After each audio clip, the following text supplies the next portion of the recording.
Hope is not passive. It demands action. It asks for endurance. It calls for resilience when the path is unclear. And when hope is shared, it becomes stronger than hardship. From that shared hope, something new can rise. We've worn the uniform. We've put our faith in something larger than ourselves.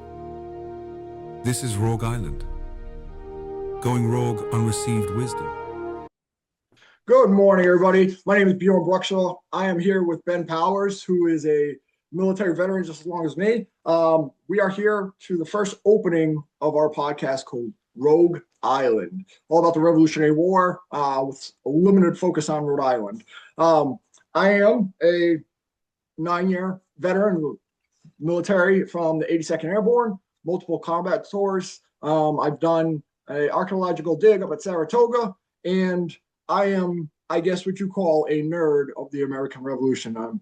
I love, especially the Rhode Island history. And we decided to bring this podcast to get more information out to everybody. So I'm going to hand it over to my friend Ben and introduce himself.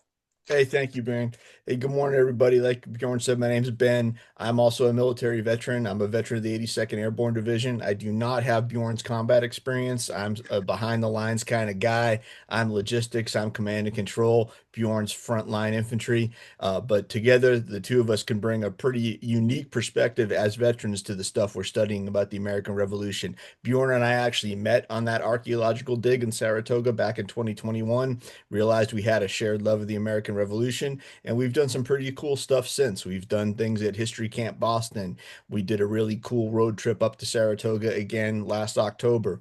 And on that road trip, we were kind of tooling around upstate New York and seeing other stuff besides the Battle of Saratoga. And we found some really cool stuff about a little known battle called Pines Bridge. So Bjorn, could you kind of set up the Pines Bridge connection?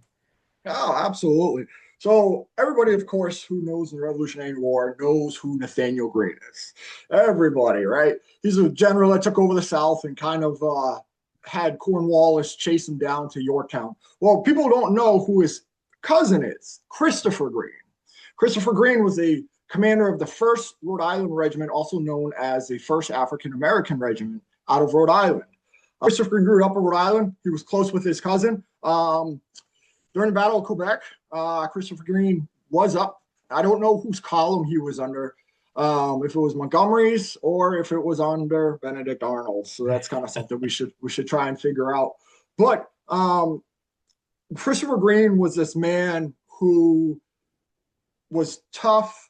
He stood his ground. Everybody, some of his, awesome accolades consist of defending Fort Mercer from the amount of Hessians that attacked, with only 400 or 500 Rhode Island regiments down there, or excuse me, not regiments, 500 soldiers. I was going to say he had 400 or 500 regiments. That's not so impressive. Yeah, that would be. I don't think anybody would attack that. Where he successfully. Oh, sorry. Go ahead. When he was in Quebec, I know he was captured. Was he wounded? I don't recall. I think that's something that we can. I believe he was, but I'm not going to say for a definite. I know he was there for about a year before he was traded back in an officer trade with the prisoner of war with the British. And then when he came back, he got ranked. I think it was lieutenant colonel.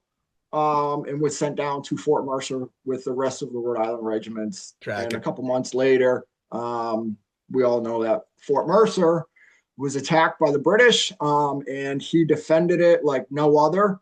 And the Hessians, and actually, it's funny, to run off the topic real quick, he actually, Don Vunup, the Hessian commander, was actually the commander at Trenton when other Rhode Island regiment took care of the Hessians there. And Von Dunham wanted payback when he found out the Rhode Islanders were at Fort Mercer. Guess what? He decided to jump on that cause. Well, unfortunately, that didn't end too well for him because he got decimated. He ended up dying from wounds on that battle. Yeah, Von Dunham does not do well when he's up against the Green Boys. No, not at all. I mean, I feel bad for him. He was all high and mighty. He was like, yeah. And not only that, but Dunham was, he felt like he was being ridiculed and embarrassed by the British general because they told him that, hey, if you can't do this, we'll come down and show you German boys how to do it. And eventually, he unfortunately it didn't work out for him. But Christopher Greene, such an amazing. He's not very well known. People don't know his exploits very well. He ended up going up to the Highlands in New York, where it's called the neutral ground, right? About 30 miles north of New York City. And they would have British Loyalist raids all the time. And George Washington had sent him up there due to these cowboys and skinners that would always cross the river, and attack the supply lines and just do all these different types of raids, from farms to isolated American posts, and then they would hit them and take off. Well, one of the biggest stories that I've heard was when Christopher Greene was up there with his regiment, and when you and I, Ben, were actually up in New York at that monument that we saw. One of the things that we read was, what really got me into it was, he was dragged a mile on his horse after he was wounded. And to me, I don't know how you feel about this, Ben, but that hit something in me. Is like, who in their right mind would drag somebody a mile after you just wounded them? So I had to look into it. What do you think about that? Well, a couple things. Number one, when we think about the American Revolution and we think about kind of that partisan loyalist against rebel warfare, almost like a civil war, everyone kind of focuses on what's going on in South Carolina with Francis Marion, Thomas Sumter, things like that. This was like the brother against brother, but that's happening up in the neutral ground too. Everything that's going on in the New York Highlands, you think New York, you think the big battles like Saratoga, the Battle of New York City, regiment fighting regiment in the European style. But you've got a lot of irregular warfare going on after 1776, 1777, even though main operations have shifted south or up north towards Saratoga, if we're talking about the Northern Campaign. But you've got people operating around New York City for the remainder of the war, and that is an irregular warfare. You've got New York City occupied by the British, so they need forage, they need food, they send raiding parties out to keep the troops occupying the city fed and supplied, and that's all taken place is sort of a loyalist patrols against rebel patrols in that neutral ground, and that doesn't get enough attention. So that's the first thing I thought of. The second thing I thought of in that context, the amount of hatred you have to have for somebody to treat them like that in combat does not ring true to somebody who does not think about the American Revolution as a civil war. If you think about it as, oh, the fight for liberty and that kind of thing, it almost has a heroic and, for lack of a better word, clean connotation to it. But that was really an ugly civil war, especially what was going on in the neutral ground. And it kind of reminds me of what you faced in the Middle East, The Kurdish and exactly how the Iraqis felt about the Kurds, or how even the Sunni felt about the Shia. There was a level of hatred that transcended politics, that transcended ideology, and was very visceral. And that the reports of what happened in Greene's body reminded me of that level of warfare, in terms of a very personal way of treating your enemy, and it transcends political differences, and it seemed like an actual hatred of your enemy to treat their body like that. That's what I absolutely. thought about it, man. Yeah, and I agree with that. I'll just piggyback off that real quick. And don't forget, he was commanding a not, they were African Americans mostly, but they had Native Americans and white soldiers as well. But loyalists didn't want African Americans fighting, in the war at all. And when we see later here on in our podcast, I'll talk about it. But one of the guys that led Colonel Delancey to attack Christopher Greene at Pines Bridge hated African Americans. And when he was arrested one day for scouting, and when they released him, they asked what the next flag's going to come up, and he said it's going to be another bloody one. And he goes, all the African Americans are going to be gone and killed.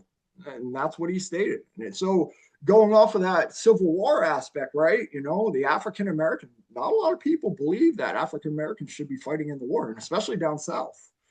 No, that's a really good point. Now you bring up Delancey. So Delancey was the colonel who commanded the Loyalist irregulars in the neutral ground, the Cowboys. Did you learn much about him in your research? So I did. He was a brutal man. I don't know too much about it, but they said that he was hardcore loyalist, believed we should all live under the crown, and despise the African Americans who fought in Greene's regiment. And Greene, while he was up there, he established himself at a house called the Davenport House. It was right there on the front. It was right on the other side of the bridge. And Greene had thought, hey, Loyalists aren't going to attack over that bridge at night, right? They'll only attack during the day. Colonel James Delancey, that's who it was, operated from Mauritania, out of British occupied New York City. He commanded a regiment of Loyalist cavalry and refugees, and they called it the Refugee Regiment. They conducted raids into Patriot territory all the time for farms, for livestock, for food, to get intelligence, all sorts of stuff. They were highly mobile, and they were intimately, I mean, when I say intimately, they knew every part of that land like the back of their hand. It's almost like a reverse Francis Marion. Absolutely, right? Francis Marion was down in the Swamp Fox, right? Where he's up, in the woods, right? In these hills and all that stuff. And according to testimony, there was intelligence, and the Loyalist intelligence came from a guy named Gilbert Totten. And they remembered him declaring that the next flag that would be sent over the hill back to where Greene's house is, where he was staying, would be a bloody flag. And that was, I mean, I don't know how I would react to somebody saying, hey, we're going to send a bloody flag coming over that towards you. I don't know how I would react to something like that. Well, that really is, again, it brings a personal aspect into what's going on now. It's one thing for Greene and his regiment to be screening the Highlands. Hey, we're going to keep an eye on the neutral ground. We're going to make sure Delancey or any other loyalists don't penetrate our screen, get a good idea of what our positions are here in the Highland Department. It's another thing for Delancey or his subordinates to be, hey, we're going to deliberately target Greene and the headquarters he's staying in. It almost has the hallmarks of an assassination rather than a combat operation when you send that kind of threat. Yeah, and I mean the animosity that fueled, his hatred. Just I wish I had known more. Maybe something we could look into what really truly fueled his animosity towards him. And again, he told him twice about, the flag. And the second time he stated that African Americans are going to disappear. So his hatred for those African Americans, is kind of interesting, because usually hatred back then for African Americans was more down south. It's a very good point. And you brought up a good point about Greene's regiment being the African American regiment. And it was definitely more along the lines, as you pointed out, a mixed regiment, a truly integrated regiment. Our good friend Eric Schnitzer, the historian up at the Saratoga National Park, has pointed out in interviews previously that it was probably about 20% African American, Native American mix, with the remaining 80% being different elements of white colonial society. But when you look at demographics, that's a pretty good integration of a regiment in 1781. Absolutely. And it's funny because I read something where George Washington had people who owned slaves. He put a letter out stating that the army had to pay those owners for those slaves to fight. They had to pay them off. So it just shows you that the Civil War wasn't just in the 1800s. It was way back in the 1700s too. And this time it shows that it wasn't just the South, but it was the North as well. No, exactly. It really shows how that was integrated in the entire colonial economy and the early Federalist period economy. Definitely. It was crazy. Now, coming back to Pines Bridge, I stated 1781 earlier. I think I'm a little mistaken. What wasn't the Battle of Pines Bridge or the attack at Pines Bridge actually in Bjorn, are you there? Yeah, I'm here. Okay. We'll edit that part out too. Wasn't that Okay. attack in the fall of 1780? What was the actual date of Delancey's attack on It was Pines? during the night of May 12th, May 13th, 1781. Okay, so it was 1781. All Yeah, right. it was. It was. You're right on the numbers. So what happened was Delancey, Totem, went back to Delancey and was like, I just got insulted. This is where these guys were at. This is what's going to happen. Let's go attack them. So Delancey assembled a raiding force and marched north towards the Croton River. A loyalist newspaper reported the strength of the expedition. They stated the party who made the attack marched from Louisiana under the command of Colonel Delancey and consisted about 100 cavalry and 200 infantry. So like a legion. Yes. So now you look at two regiments. I mean, I don't have the exact numbers of how many, were there, but you think of two, the first regiment, because they were spread out across the line a little bit, right? You had posts for the Rhode Islanders. So now you have 100 cavalry and 200 infantry coming at you. What do you do? I mean, That's a significant force. So he must have been like, no, we're going there for a purpose. We're not just going to hit them and run. We're going there for a purpose. Okay. Right? And Davenport House was the target, wasn't it? That was the actual objective of Delancey. Absolutely. One column advanced to Pines Green or Pines Bridge, and Greene was stationed at the Davenport House, so that other column went directly to the Davenport House. So that house had probably a good 100 to 125 soldiers being attacked that night with Greene in the house. And you only have the officers and maybe a couple other regular soldiers standing guard at that house. So, I mean, they were overwhelmed like that. And so in your research, they had no indication that Delancey was coming that heavy. They had no idea. They thought that they wouldn't attack that like in the morning or like when it's light out. So it was getting sunset, the sun was coming up, and he's like, no, we'll be fine. And lo and behold, just like that. And that's where that information from Totem went back to Delancey, because he heard about what had Greene said about them attacking, right? So now they have, we're going to catch them off guard, and here we go.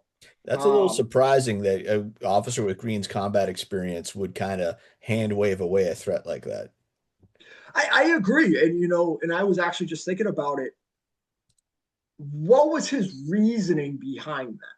Was he saying because they're not going to cross that bridge, which, to you and I in nowadays would be considered a choke point, right? Exactly. Crossing over. But maybe that's what his mindset was. But maybe from an officer standpoint, you might have a different view on it, because I don't have the depth of research you have, but my gut tells me that Greene did not hold Delancey in very high esteem or his troops in very high esteem, so he just wasn't worried. Yeah. Or he was thinking, well, they're not going to attack. They're not going to cross the river. We're fine, right? We're fine. We're not, and West Point's not far away. So if something really truly happened, maybe soldiers from West Point can come down and help or whatever. But eventually, so what happened was the Loyalists crossed the Croton River at a ford, and that's where they divided, right? So one detachment moved to Pines Bridge, one detachment to the Davenport House. And the Americans, and this is where, going back, it said the Americans believed the river could only be crossed at the bridge. They were completely unprepared for any such approach. So they thought that bridge is the only way they're going to attack. So guess what? It wasn't, right? They didn't think, maybe if they go downriver and cross at a low point, they're going to cross over, right? The bridge was their main. That's what Greene was thinking. So the attack occurred shortly before dawn, May 13th, 1781. Inside Davenport's house, officers were asleep when the alarm was raised. So Lieutenant Colonel Olney, who commanded the regiment after Greene's passing, wrote and stated that the officers sprang from their beds as firing erupted outside. One of the accounts stated there were 20 to 30 musket ball holes at a window where Major Flagg had been shot. Now, and Flagg was obviously one of the field officers in the regiment. Yeah, so he was, I think he was the major under Greene's command. And hold on, stupid thing keeps popping out. I got that one out too. I'm gonna have to get a better hit for that. But yeah, so Major Flagg, the documents from what I read stated that Major Flagg heard the alarm go off. He went to the window, was fiddling it with it, and opened it. And as soon as it opened, the Loyalists saw who was in the window, and they all just opened fire. And unfortunately, Major Flagg was shot directly in the head. That's crazy. 20 to 30 musket balls. That's like an understrength company open fired on this one window. That's crazy. And it goes back to that. What was their real intention of going to Greene's house or to the Davenport horse to get Greene? 20 to 30 musket balls, hundreds of men, right? Why? What is their real intentions? Was it because they just wanted to kill him, or were they just show of force? I don't know. And that's something that maybe I can look into more, but it's mind-boggling. It still sounds like they targeted them for death, because if you got 100, let's say 100 guys that surrounds Davenport House, they could have neutralized it. They could have taken prisoners. But upon immediately recognizing one person at a window and you open fire with that many muskets, this was a targeted operation to actually kill these officers, in my opinion. I agree. And what's funny is because one of the eyewitness accounts, it stated that Major Flagg was near a window when a musket ball fired from outside struck him in the head. Only later described the moment, the ball passing through his head, he fell forward upon the bed, and there continued. The enemy breaking into the room found him in that situation, and thinking him to be sullen, gave him several cuts in the back with their broadswords. I mean, the evidence speaks for itself, in my opinion. So what's Greene doing during this time? Obviously, he's got to be moving.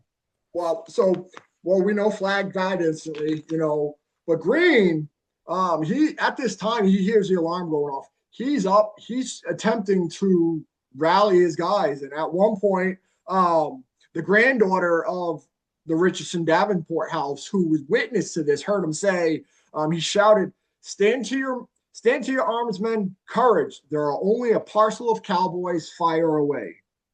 So he's sitting there trying to rally the troops. Hey, there's nobody. We could take care of this.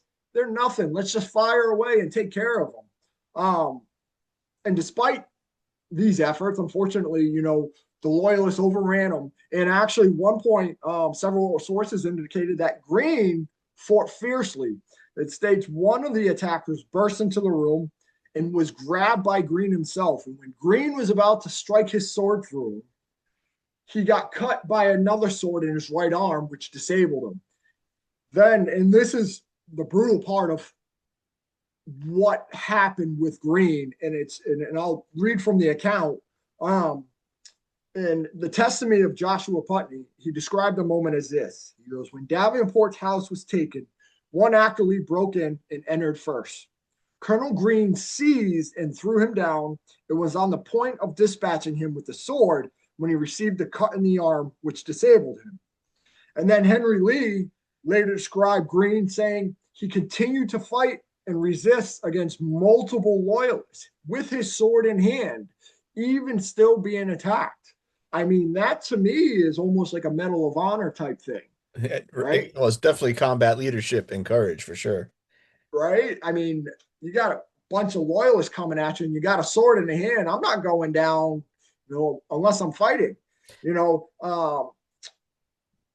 one of the most detailed descriptions of Greene's injuries appeared the day after by Captain Thomas Hughes, who was there and was a paymaster for the Rhode Island Regiment. He went back the next day and he saw and saw what happened to Christopher Greene and wrote to Joe Greene, who was Christopher Greene's son. And he just described the injuries to Christopher Greene as follows. He stated his right wrist almost cut off in two places, his left in one, a severe cut in the left shoulder, a sword run through his body, a bayonet into his right side, and another through his body. His head cut to pieces in several places, his back and body cut and hacked in such a manner as gives me pain to inform you. I mean, that's definitely not a pure combat wounds kind of thing. That's desecration of a corpse, man. That is ungentlemanly like. Roger. Now, was Green killed in Davenport House, or did they actually So like no. bundle him off? Like what happens when they So overpower him, and what happens next? all right. So despite all these injuries, he's still breathing. He's still breathing. And then Hughes wrote that the Loyalists carried him away during their retreat, and that he was carried, and this is quoted, carried about 3/4 of a mile from his quarters where they left him to die. So then he goes through the loss of blood and no strength to go forward, finished his days in the woods. Man, And then now the granddaughter, Lydia LaVille, her testimony comes into play as well. And she states that Greene was forced onto a horse as the Loyalists withdrew. As they approached the road near Pines Bridge, he collapsed from the loss of blood. Greene held on the horse till they were just coming out of the woods into the main road. He then fell off, and they found he had fainted and was dying from loss of blood. They then laid him on the bank by the side of the road and passed on. And according to her testimony, she was left lying, or Greene was left lying beside the road among whortleberry bushes, which I don't know what those really are. But he was later described as being discovered the next day of being stripped of most of his clothing and was wearing only his shirt and drawers. man. I wonder if they had fully intended to, take him prisoner and then he just succumbed to his wounds, or if they fully meant to take him away and leave him to die where his men couldn't, aid him. I wonder what the, Yeah. the the original motivation of bringing him with them as they withdrew from Davenport House was. Whether, hey, we're going to capture this guy and ransom him. Oh, well, he's not going to make it, so just dump him off. Or, hey, bring him with, and we're going to dump him off anyway, so they can't help him. Yeah. I mean, so the only thing I would say about that is why would they hack him to pieces if they wanted to keep him as a prisoner? That's a great question, man. Right? The tactics were absolutely brutal. But when you think about it, it wasn't just him, because look at Major Flagg. He was shot in the head and they still struck him with the broadsword a couple times, right? Were there any other officer casualties at Davenport House on behalf There of the were. regiment? I don't know their names. I do know that a lot of the soldiers ended up running away. They were just outnumbered. And I know that actually in the house, a couple of the African American soldiers that were stationed in the house as well were killed. I don't know the brutality of it, but this was brutal. This was not an everyday, hey, let's get into our formation 30 yards from each other and fire muskets at each other. We're going in there with a problem and we're going to take care of it. It's interesting because you've got a very experienced officer in Greene. You've got a regiment that has a fantastic combat reputation, and it's between their defensive dispositions, their intelligence preparation of the battlefield, not knowing where the river line is fordable, thinking there's only one choke point at the bridge, not really being prepared for the attack when it comes. It doesn't, to me, add up. And I'm not saying they didn't deserve their reputations. I'm wondering if, again, their disdain for the Cowboys was just so visceral that they didn't take the normal precautions that they would take against the enemy they respected. Yeah, and maybe they relied on the fact that they didn't think they could cross other than that bridge. That's the part that kills me. You would think that at that point in the war that they would have a better understanding of their area of operations and not just make that assumption. Yeah, and it seems like they just had tunnel vision on it, That right? that's Hey, a we're good focusing analysis. on this bridge only. They're not going to cross.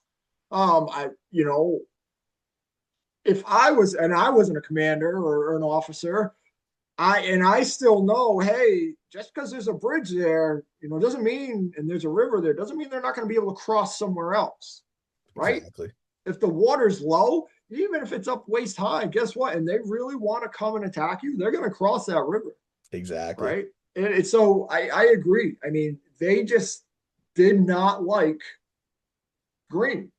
It makes me think about when you and I were talking previously, not in this podcast, but just over the course of the years we've known each other, that you shouldn't always use your 21st century soldier's brain when you're looking at something that happened in the 18th century. Yeah. But at the same time, it makes me think like when you were in Iraq or were operating with the Kurds, that you made sure you had a local who knew the AO to help you with your planning and help you with your understanding of what the terrain was like and what the local situation was like.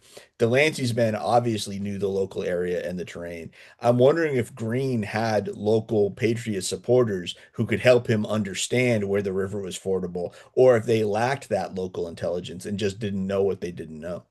So from what I read and from what I understand, the the local residents were afraid of Delancey. They were petrified because he's been known to be vicious towards the regiments in the Continental Army. He was a high loyalist, and he did whatever he took to win. To capture his prize, I guess you can say. And they were afraid. And from what I read, that he would come into town and he would take whatever he want. It was almost reminds me of that show Turn. Right? Uh, who was that? The British officer, Simcoe? Simcoe. Yes, the brutality, right? That's what kind of he reminded me of from what I read. The most disturbing part that I read was a couple years later, after this had happened and the war had ended. Delancey ended up having Major Flagg's and Colonel Greene's handkerchief and or a wallet, I guess you would call it. And it was bloodied with both of their bloods. Each one had one, and he took them and he gave them to George Washington at the end of the war. That's interesting. I wonder if Right? that's, I wonder if that was just kind of like, hey, I just want to show you we may have lost, but look what I did to your boys, you know? Or could it be, well, I'm really sorry for hacking your boys up. Here's their something to remember them by. Yeah, Or was that's it like a taunt? yeah, exactly. You got to wonder. You bring up the show Turn, which a lot of people don't like because it's kind of Yeah. again, it puts that 21st century spin on 18th century events. And Simcoe, obviously the villain in Turn, and he probably, I shouldn't say probably, he was actually quite an honorable officer and not at all the way he's portrayed in Turn. But he's like the amalgam of Tarleton and Yes. all the evil British officers that you see in popular Patriot. media. But then you get a guy like Delancey who's like, well, he actually sounds like he was a pretty bad dude in reality. And sort of the archetype for that villain that you can actually find in American history, and hardly anybody knows his name. But then you've Yeah. got guys like Simcoe and Tarleton who, either due to propaganda or modern interpretations, stand in for the evil British officer. When in reality, you got a guy like Delancey who is a pretty rough character and hardly anyone's ever heard of. It's I Yeah. just that strikes me as very interesting. And it's interesting because I wonder if it's because he was a British loyalist and he was an American. He wasn't really a British officer, I guess you could say. You know what I mean? So I don't I know. get exactly what you're saying. For him, it's personal. Yeah. I'm loyal to the king, and this is where I live. And Yep. if we don't win, I can't live here anymore. Yep. His stakes are a lot higher. I'm not Absolutely. saying it justifies the brutality, but it certainly, to me at least, explains the passion. And again, comes back to that idea of this is not just a revolution, but a true civil war. And it makes you wonder if he actually gave the order to give no quarter or to just hack them up and said go ruthless on them? Or was it just the ideology of the whole regiment that he was commanding? I think what we're going to need to do is for our next episode, dig a little deeper and come back and talk about things from Delancey's perspective and Yeah. other things that happened in neutral ground besides the fight at Pine Bridge. I think that might be the next step we take. I don't want to get too far away from the idea of Rhode Island and the Revolution, but we need a part two on this. Yeah, I think Delancey would be something great to look at, and just to get his mindset of what actually occurred. Right? Agreed. Because, there's two sides to every story. Some people embellish and some people don't remember correctly.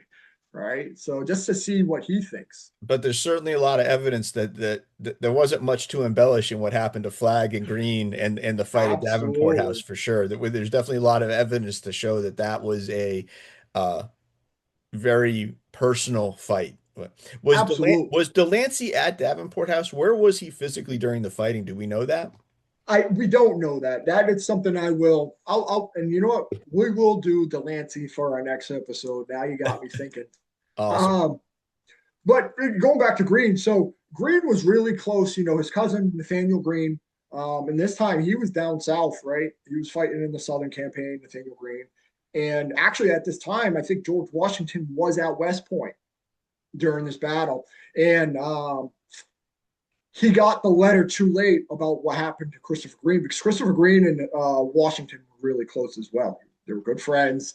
And Washington was upset because he didn't have enough time to send troops over to help him. And he wrote to Congress, George Washington wrote to Congress on May 17th. He said, Colonel Greene, who commanded our party, was mortally wounded in his quarters. The enemy attempted to carry him off, but he died upon the road. So it shows how Christopher Greene's standing all the way up to Congress was felt. No, that's a really good point. Right? And how much it hurt. It may not have hurt the overall Revolutionary War aspects of it, but the loss of Greene himself was hurt because the type of person he was, the type of man, what he stood for. No, right? exactly. And And he's a guy who's been with the Washington, cause since, if he went to Quebec, he's been with the cause the whole time. He's been fighting for 6 absolutely. years. And I mean, so he joined the Kentish Guards with Nathaniel Greene, right? so there from the beginning. From the beginning. And, so both Major Flagg and Colonel Christopher Greene, following day, Greene's body was found, and they were actually buried with military honors in churchyard at Crown Pond. And Lydia Vale, the 11-year-old granddaughter of Davenport, stated the widow of Colonel Greene was present at the ceremony, which was conducted with great pomp. A large number of the military, as well as of citizens, moving in the procession, while the bands played the most solemn airs from the Dead March. Interesting. Now, are Green flags still there? Do we know? I believe they are. Something I will have to look up again. We're gonna have to do another road trip, man.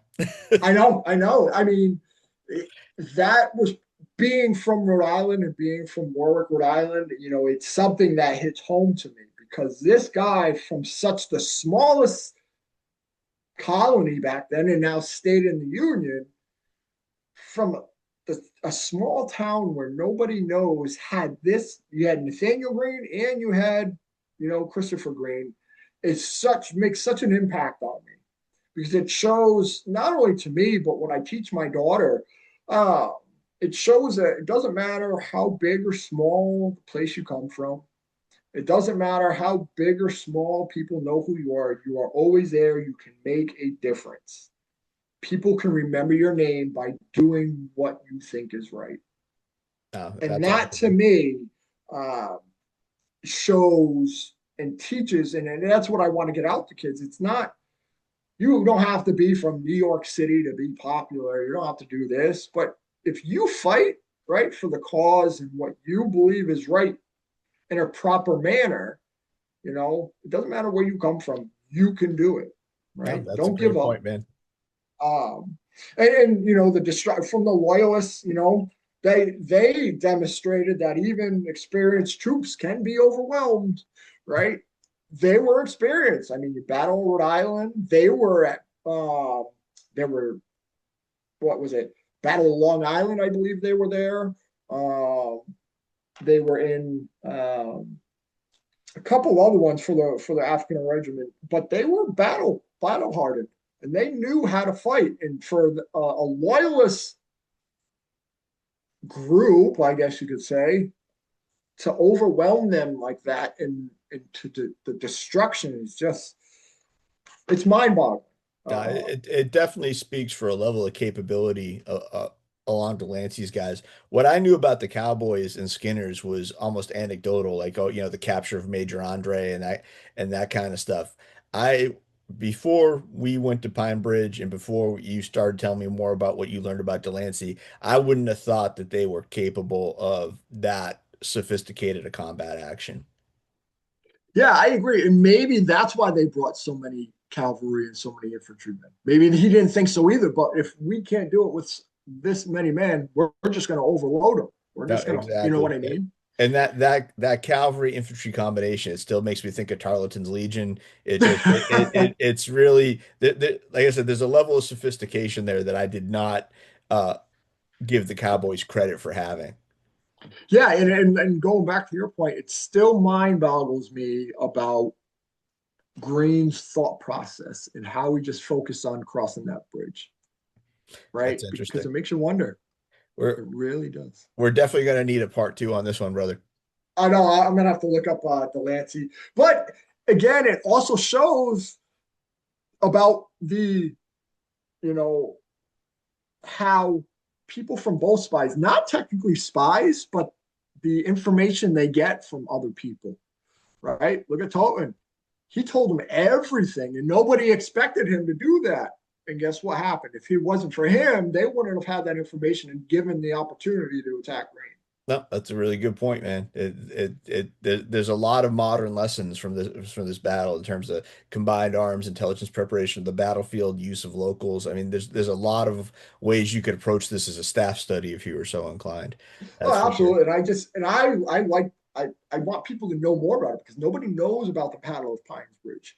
And yeah, it may not have been this big ripple effect in the overall war aspect, but it was a big ripple effect to show what the Loyalists could do, how brutal they actually were, and the sacrifice of what Greene and the African American Regiment went through. Yeah, perfect. So what's in store next for Rogue Island, man? What are we doing next besides So I think Delancey? we have. I think you got me hooked on the Delancey aspect of it now. I think I'm going to end up finding more about Delancey and talking about him. Because it's like I said, there's always two sides to a story. So Very if we true. can get Delancey side, maybe we can put the two together and be like, hey, this is actually pretty cool to what happened, and maybe they weren't as brutal as we thought. Okay. Now, I could say that. Do I actually mean it? I don't know. Well, we're going to go into it with an open mind. We're going to see where the evidence leads us. Absolutely. All right, Bjorn, why don't you Absolutely. wrap it up for us, man? All right. Thank you, everybody, for watching our first episode of Rogue Island. We appreciate you turning into listening to Christopher Greene, Colonel Christopher Greene's crusade up towards the north. We welcome you back next time. We're going to talk about Delancey from the British Loyalists. I'm Bjorn Bruckshaw. That's Ben Powers. Thanks for tuning in.